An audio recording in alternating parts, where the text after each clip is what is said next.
Greetings in the precious name of Jesus Christ. ಯೇಸು ಕ್ರಿಸ್ತನ ಅತಿ ಮಧುರವಾದ ನಾಮದಲ್ಲಿ ನಿಮ್ಮೆಲ್ಲರನ್ನು ಅಭಿನಂದಿಸುತ್ತೇನೆ. Welcome to this Kannada Sunday service of Ebenezer Ministry. Ebenezer ministry ಈ ಭಾನುವಾರ ಆರಾಧನಾ ಕೂಟಕ್ಕೆ ನಿಮ್ಮೆಲ್ಲರನ್ನು ನಾನು ಸ್ವಾಗತಿಸುತ್ತೇನೆ. When a person is saved, sins are forgiven. ಯಾವ ವ್ಯಕ್ತಿ ರಕ್ಷಿಸಲ್ಪಡ್ತಾನೋ ಆತನ ಪಾಪಗಳಿಂದ ಕ್ಷಮಿಸಲ್ಪಡ್ತಾನೆ. And Jesus becomes the Lord and Savior of that person. ಆ ವ್ಯಕ್ತಿಗೆ ಯೇಸು ಕ್ರಿಸ್ತನೇ ಸ್ವತಃವಾಗಿ ರಕ್ಷಕನು, ದೇವರು ಆಗಿರ್ತಾನೆ, ಕರ್ತನು ಆಗಿರ್ತಾನೆ. But the sin nature has to be dealt with by the Holy Spirit. ಆ ಪಾಪ ಸ್ವಭಾವವು ಪರಿಶುದ್ಧಾತ್ಮನೊಂದಿಗೆ ಬೆರೆತಿದ್ರೆ, Otherwise, temptation will come and yield it. ಆ ಒಂದು ಶೋಧನೆಗಳು ಬಂದು ನಮ್ಮನ್ನ ಅದರಲ್ಲಿ ಬೆಳೆಯದಂತೆ ಮಾಡುತ್ತೆ. Holy Spirit is working in us to transform our nature. ಪರಿಶುದ್ಧಾತ್ಮ ದೇವರು ನಮ್ಮೊಳಗಡೆ ವಾಸಿಸುವುದು ನಮ್ಮ ಆಂತರ್ಯವನ್ನು ರೂಪಾಂತರ ಮಾಡೋದಕ್ಕಾಗಿ. Sanctification is a lifelong process. ಶುದ್ಧೀಕರಣವು ಅದು ಒಂದು ಜೀವಿತ ಕೊನೆಯ ತನಕ ಮಾಡಿಕೊಳ್ಳುವಂತದ್ದಾಗಿದೆ. We are set aside for the glory of the Lord. ನಾವು ಕರ್ತನಿಗೋಸ್ಕರವಾಗಿ ಪ್ರತ್ಯೇಕಿಸಲ್ಪಡಬೇಕು ಅದರ ಮಹಿಮೆಗಾಗಿ. Philippians chapter 2 verse 12. ಫಿಲಿಪಿಯ 2:12 ವಚನ. Work out your salvation. ಹೀಗಿರುವಲ್ಲಿ ನನ್ನ ಪ್ರಿಯರೇ, ನೀವು ನನ್ನ ಮಾತನ್ನು ಯಾವಾಗಲೂ ಕೇಳಿದಂತೆ ಈಗಲೂ ಕೇಳಿರಿ. ನಾನು ನಿಮ್ಮಲ್ಲಿರುವಾಗ ಮಾತ್ರವಲ್ಲದೆ ನಾನಿಲ್ಲದಿರುವಾಗಲೂ ಬಹು ಹೆಚ್ಚಾಗಿ ಮನೋಭೀತಿಯಿಂದ ನಡುಗುವರಾಗಿ ನಿಮ್ಮ ರಕ್ಷಣೆಯನ್ನು ಸಾಧಿಸಿಕೊಳ್ಳಿರಿ. Christ made the supreme sacrifice for the salvation of sinners. ಪಾಪಿಗಳ ಒಂದು ರಕ್ಷಣೆಗೋಸ್ಕರವಾಗಿ ಯೇಸು ಕ್ರಿಸ್ತನು ತನ್ನನ್ನೇ ತಾನು ತ್ಯಾಗ ಮಾಡಿ ಕೊಟ್ಟಿದ್ದಾನೆ. It's a once and for all sacrifice. ಆತನು ಒಂದೇ ಬಾರಿ ಮಾಡಿದ್ದು ನಮ್ಮೆಲ್ಲರಿಗಾಗಿ. It need not be repeated. ಅದನ್ನು ಮತ್ತೆ ಮತ್ತೆ ಮಾಡೋದು ಆತನಿಗೆ ಅವಶ್ಯಕತೆ ಇಲ್ಲ. Jesus is now seated in heaven, calling out, and holy people whom he will make kings and priests. ಯೇಸು ಕ್ರಿಸ್ತನು ದೇವರ ಬಲಭಾಗದಲ್ಲಿ ಪರಲೋಕದಲ್ಲಿ ಕೂತು ಆತನು ತನ್ನ ಜನಗಳನ್ನು ಅವರನ್ನ ಒಂದು ಅರಸರುಗಳಾಗಿ, ಒಂದು ಯಾಜಕರುಗಳಾಗಿ ಮಾಡ್ಬೇಕು ಅಂತ ಬಯಸ್ತಾನೆ. 2 Corinthians chapter 3 verse 18. 2 ಕೊರಿಂಥ 3:18 ನೋಡುವುದಾದ್ರೆ, we are being transformed into the same image of the Lord from glory to glory. ಕ್ರಿಸ್ತನ ಆತ್ಮದಿಂದ ನಾವುಗಳು ಆತನ ಸ್ವರೂಪಕ್ಕೆ ತಕ್ಕ ಹಾಗೆ, ಮಹಿಮೆಗೆ ತಕ್ಕ ಹಾಗೆ ನಾವು ಬದಲಾಗಿದ್ದೇವೆ. Progressively we become more like Jesus. ನಾವುಗಳು ಯೇಸು ಕ್ರಿಸ್ತನ ರೀತಿಯಲ್ಲಿ ಮಾರ್ಪಡುತ್ತೇವೆ. The work of the Holy Spirit is to change our nature toward holiness and righteousness. ಪರಿಶುದ್ಧಾತ್ಮನು ಏನ್ ಮಾಡ್ತಾನೆ ಅಂದ್ರೆ ನಮ್ಮ ಸ್ವಭಾವವನ್ನು ಮತ್ತೆ ಪರಿಶುದ್ಧತೆಯನ್ನು ನೀತಿಗಾಗಿ ಬದಲಾಯಿಸುತ್ತಾನೆ. Though we are justified by faith, we are unable to produce fruit because of the sinful nature. ನಾವು ನಂಬಿಕೆಯಿಂದ ನೀತಿವಂತರಾದ ನಿಮಿತ್ತ ನಾವು ಆತನಲ್ಲಿ ಫಲ ಕೊಡದಂತವರಾಗಿದ್ದೀವಿ. Presence and power of the indwelling Holy Spirit transform people.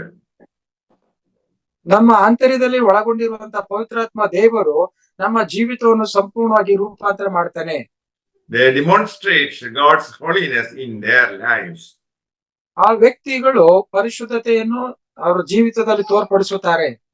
After they finish the work of salvation on the cross, seated in heaven, Jesus is calling out a heavenly people. ಯೇಸು ಸ್ವಾಮಿ ತನ್ನ ಎಲ್ಲ ಕಾರ್ಯವನ್ನು ಶಿಲುಬೆ ಮೇಲೆ ಮುಗಿಸಿದಾಗ ಆ ರಕ್ಷಣೆಯಲ್ಲಿ ಆತನು ಪರಲೋಕದ ದೇವರ ಬಲಭಾಗದಲ್ಲಿ ಕೂತಿದ್ದಾನೆ. ಆತನು ಕರಿತಿದ್ದಾನೆ ಪರಲೋಕಕ್ಕೆ ಜನಗಳನ್ನ. Joshua 3:5. ಯೋಶುವನು 3:5 ಹೀಗೆ ಹೇಳುತ್ತೆ, And Joshua said to the people, sanctify yourselves, for tomorrow the Lord will do wonders among you. ನಿಮ್ಮನ್ನು ನೀವು ಪರಿಶುದ್ಧಗೊಳಿಸಿ, ನಾಳೆ ನಾನು ನಿಮ್ಮ ಮಧ್ಯದಲ್ಲಿ ಅದ್ಭುತಗಳನ್ನು ಮಾಡುವೆನಂತ ದೇವರು ಹೇಳ್ತಾರೆ ಯೋಶುವನಿಗೆ. Joshua is leading the people to the promised land. ಯೋಶುವನು ಜನಗಳನ್ನ ವಾಗ್ದಾನ ದೇಶಕ್ಕೆ ನಡೆಸ್ತಾ ಇದ್ದನು. They had to cross the river Jordan and destroy Jericho wall before entering the land of honey and milk. ಯೋರ್ದನನ್ನ ದಾಟಿ ಆ ಎರಿಕೋವನ್ನು ನಾಶ ಮಾಡಬೇಕು, ಎರಿಕೋ ಗೋಡೆಯನ್ನು ಅವರು ಕೆಡವಬೇಕಿತ್ತು. ಅದು ಎಂಟರ್ ಆಗೋದಕ್ಕಿಂತ ಮುಂಚೆಗೆ ಆ ಒಂದು ದೇವರು ವಾಗ್ದಾನ ಮಾಡಿದಂತಹ ಹಾಲು ಜೇನು ಹರಿಯುವಂತಹ ಸ್ಥಳಕ್ಕೆ Joshua asked the people to sanctify themselves to see miracles. ಅದ್ಭುತಗಳನ್ನು ನೋಡಬೇಕಾದ್ರೆ ನಿಮ್ಮನ್ನು ನೀವು ಪರಿಶುದ್ಧಗೊಳಿಸಿಕೊಳ್ಳಿ ಅಂತ ಯೋಶುವನು ಜನಗಳಿಗೆ ಹೇಳಿದ. Joshua instructed the people to put away gods of Egypt they brought with them and incline their hearts to the God, the maker of heaven and earth. ಐಗುಪ್ತದಿಂದ ಹೊತ್ತುಕೊಂಡು ಬಂದಂತ ಎಲ್ಲಾ ವಿಗ್ರಹಗಳನ್ನು ಅವರು ಬದಿಗಿಟ್ಟು ಭೂಪರಲೋಕವನ್ನು ಉಂಟು ಮಾಡಿದ ದೇವರ ಮಾರ್ಗದಲ್ಲಿ ಅವರು ತಮ್ಮ ಹೃದಯವನ್ನು ತಿರುಗಿಸಿಕೊಂಡರು. As the priests stepped into the river carrying Ark of the Covenant, the flow of the river stopped them and they were able to cross it. ಇಲ್ಲಿ ಯಾಜಕರುಗಳು